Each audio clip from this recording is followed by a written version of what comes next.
हर हर महादेव। शिव महापुराण विंध्येश्वर संहिता ब्रह्मा जी का उपदेश।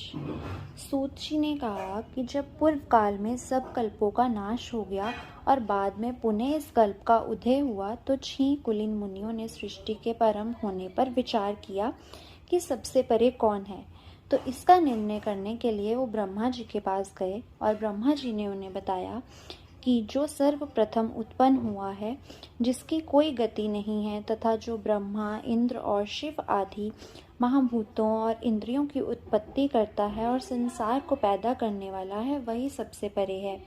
और ऐसे सर्वज्ञ जगदीश्वर महादेव ही हैं जो भक्ति के द्वारा दर्शन देते हैं। रुद्र आदि देव भी उनके दर्शन की अभिलाषा रखते हैं। उनकी भक्ति करने से ही उनके प्रसाद की प्राप्ति हो जाती है। जिस तरह से बीज से अंकुर और अंकुर से बीज बनता है।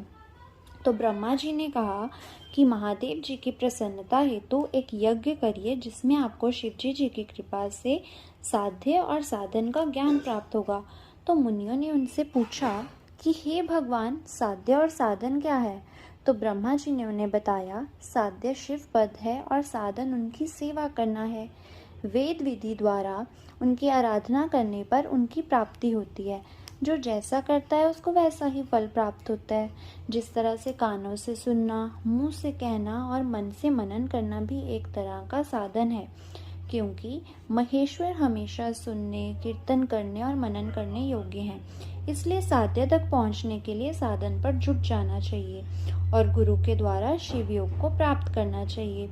इसमें पहले कुछ कलेश उत्पन्न हो सकते हैं, परंतु बाद में परमानंद की प्राप्ति होती है।